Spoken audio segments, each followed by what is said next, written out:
This template is commonly known as the Lord's Prayer, but here's what's commonly misunderstood. When Jesus says, pray like this, he wasn't giving us magic words to recite in rote over and over again. He was showing us how to move away from stale, generalized religion to a vibrant, uniquely owned relationship with God. This prayer has three main movements that are going to help shape every conversation that you have with God moving forward, whether you use the exact words or not. So let's jump into movement one of the prayer that Jesus gives us. Start with God. Jesus is right in the middle of his longest recorded sermon, which is called the Sermon on the Mount, when he says this then is how you should pray. So he's about to say, here's how I want you to think about praying anytime you go to the Father in prayer. And he begins by saying this, our Father in heaven, hallowed be your name. Right out of the gate, I want you to notice that Jesus doesn't start with problems. He doesn't start with some shopping list that he has for God. Hey, can you provide these things for me?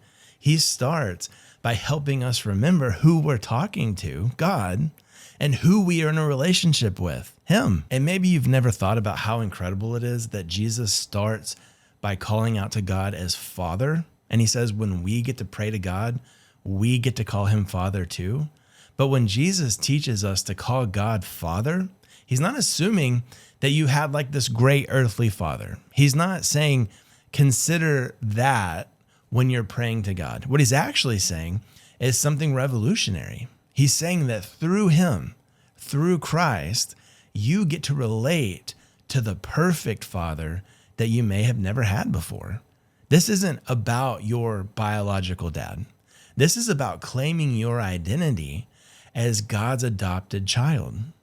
That's who you are when you put your faith in Jesus. And Jesus wants you to know you could have had the greatest dad on earth. You could have had the worst dad on earth. Maybe you don't know your dad. He's saying that through Jesus, you get a new dad. You get the perfect dad. And when you go to your dad, you get to call him Father. That's amazing. And here's what's beautiful. Jesus says that we start by hallowing our Father's name. Now that word might be weird to you. Maybe you've heard that before, maybe not. But it's an interesting word that when Jesus shares it, what he's meaning is that we're captivated by God's beauty and goodness. We're hallowed by him. We're in awe of him. So this isn't about working up some religious feeling that you don't have. It's about taking a moment to remember that the God you're talking to is beautiful, that he's good, that he's worthy of our awe and our wonder and our worship. And so the reason that we start here is because it heals our heart of self-centeredness. It takes our focus off of us and it puts it where it belongs, and that's on God. Because when we jump straight into our problems, when we jump straight into our requests, we're essentially treating God like some cosmic vending machine. You know what I mean? But when we start by recognizing God's goodness and by acknowledging our identity as his beloved children, it changes everything about how we approach him. That's why Jesus starts this way. And then he goes on and he says, your kingdom come, your will be done on earth as it is in heaven. It always is so amazing to me how Jesus cuts straight to the heart of things. Because when he says this, your kingdom come, your will be done. What's he saying? This is yours, God. That's us saying it's yours. It's not mine. And so when we say this, we're submitting our agenda, whatever it is that we're going to ask him, because that's coming. But whatever that is, we're submitting our agenda to God's agenda. We're saying, God, shape my desires through your spirit. Change my thoughts through your word. We're going to God and we're saying, Father in heaven, I want what you want. And that's a time to say, hey, I'm struggling wanting what you want. I know what you want and I don't want that. So this is a time where we can come to him and say, can you please help me understand that disconnect? Can you please help me want what you want? Isn't that incredible that Jesus starts that way? It's so huge because this isn't about becoming some doormat or giving up having like opinions of our own. It's about recognizing that God's will is actually better than our will. It's remembering that, surrendering to that. And it's asking him to help us trust that, especially when life gets hard. And Jesus isn't someone who tells us to do stuff that he's not willing to do. This is the prayer that Jesus prayed in the Garden of Gethsemane right before he gets sent to the cross. He says, God, thy will be done. He's facing the cross. He knows death is right around the corner. He doesn't ask God to like take it from him or to change his plan or to save him. He says, God, your will be done. So this prayer, it doesn't eliminate struggle. It doesn't remove the difficult things in our life, but it does give us a way to walk through those hard things with God instead of against him. And hey, if that's something that you'd like to know more about growing in your relationship with God, check out this video that I made. I think it'll be really helpful. But now that we've remembered who God is and who we are in him, our hearts are in a better place to bring our actual needs to him, which is what we tend to think about when we talk about prayer in the first place. But that's now where Jesus leads us. Movement number 2, share your heart. So the next part of Jesus's prayer is give us today our daily bread. Now take a second and notice here that the vibe isn't anxiously demanding that God fix everything. We're not coming expectantly in the sense of demanding things from him, but we are expecting him to do amazing things, but we're doing it humbly. And it's not like we're coming to him with our 5-year plan. We're asking him for what we need today. We're asking our loving Father to provide for our needs today. This includes our physical needs, our emotional needs, our relational needs. Why? Because God cares about those things. He cares about your finances. He cares about your health. God cares about your family and your work. You don't have to over spiritualize everything in hopes that they're going to be significant to God. He cares. So just bring your real life to him. Bring your real life to your real Father. That's what Jesus wants us to know. And then he goes on praying this, and forgive us our debts as we also forgive our debtors. Now, this is where our prayer gets honest about our sin and our relationships with others. And that might sound a little scary, but if regular confession doesn't increase your confidence and joy in God's love, it could be that you just don't understand grace yet. Because confession isn't about beating yourself up. It's about receiving the relief of the forgiveness that God has given you in Jesus Christ. It's a gift that we get to remember that we've received on a daily basis when we bring these things before God in prayer. And notice this, Jesus links our relationship with God to our relationship with others. So if we're holding grudges against people while we're asking God to forgive us, we're missing something fundamental about the grace that he's shown us. Forgiveness isn't something we earn. It's something that we receive from God, not just to keep to ourselves, but to extend to others. So this is the part of our prayer where we remember all of that, the gift of grace we've been given from God, and that it's not just supposed to like terminate on us. It's there so that we can extend it. And when we remember the ways in which we're not sharing grace with other people, we acknowledge that to God. He reminds us of the grace that he's given us.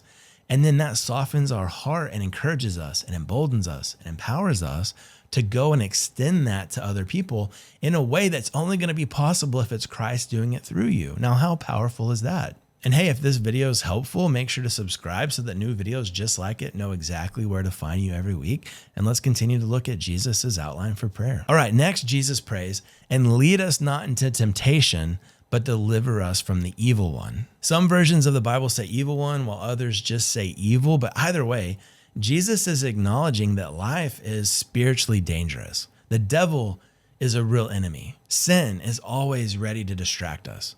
Both prosperity and adversity can tempt us away from trusting God. So we need protection from all of those external evils and even our internal temptation. This isn't a paranoid prayer against some question mark of an enemy. This is realistic prayer because we live in a world that constantly pulls us toward trusting something other than God, whether that's money or approval or control or success.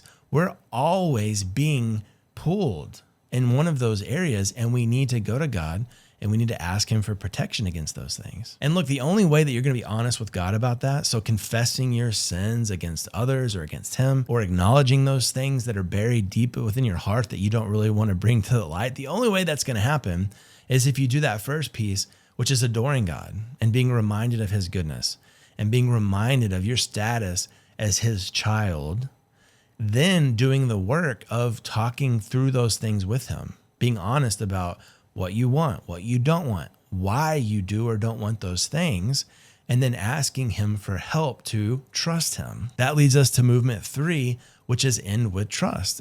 Jesus says, "For thine is the kingdom, the power, and the glory forever." All right, so now I'm going to kind of hold up a little disclaimer here and say that this closing phrase is often associated with the Lord's Prayer. For thine is the kingdom, the power, and the glory forever. But you won't find this phrase in all the versions of the Lord's Prayer because it wasn't actually part of the original text in many early versions of the Bible. There's a lot of people who believe that that phrase was added later because maybe it was inspired by similar words found in 1 Chronicles 29, where King David is praising God using similar language. But either way, it serves as a powerful conclusion to this prayer because it reminds Jesus followers of God's sovereignty, that he's all powerful, that he's in control of everything. And it emphasizes that all these requests that we're making in these prayers are based on his power. They're based on his glory. And that reinforces your trust in God's ability to answer your prayers. Okay, disclaimer over. Let's get back to for thine is the kingdom, the power, and the glory forever. So after we've brought all of our needs and our struggles to God, we end by remembering that nothing can take away his kingdom from him. Nothing can take away God's power from him. Nothing can steal his glory from him. Our circumstances might be uncertain, but our Father is 100% secure. And look, this isn't denial of our problems.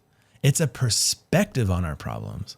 We can have this rest that is supernatural, knowing that our loving Father has everything under control, even when you don't. So at the end of the day, here's what I want you to understand. This template for prayer can transform any prayer from borrowed spirituality, general religion, to authentic relationship with the one true living God. You don't have to use these exact words, but let these 3 movements shape your conversations with God. Start with God, share your heart with God, and end with trust of God. The goal isn't perfect prayers. It's owning your relationship with Jesus. God's not grading your grammar. He's not judging you on your timing or the fluidity or consistency of your prayers. He's your Father who wants to hear from his child. So you don't have to choose between empty religious performance or abandoning prayer altogether. There is a third way. Prayer is part of an authentic relationship with your Heavenly Father. Genuine conversation with him that's going to change everything about your relationship with him. So your challenge this week, use the Lord's Prayer as a template for one of your conversations with God every day. And don't worry about getting it perfect. Just start God-centered, bring your real needs to him and be honest about what they are, and then end remembering his sufficiency, that he can and will provide for you. That might look different than what you thought, but you can trust him with whatever that looks like. Now, sometimes beyond prayer, it's just kind of understanding the way that God has designed everything to work and what the best way is for us to work within his design so that we know what he wants and we know what he wants from us, and we can live these lives that are full of joy and peace, especially when we have relationships in our life that maybe we would classify as toxic. That can be really, really tough, and it can stunt our relationship with God. So it's important how to know how to navigate those. And that's exactly what we talk about in our next video. So check it out, and I'll see you there.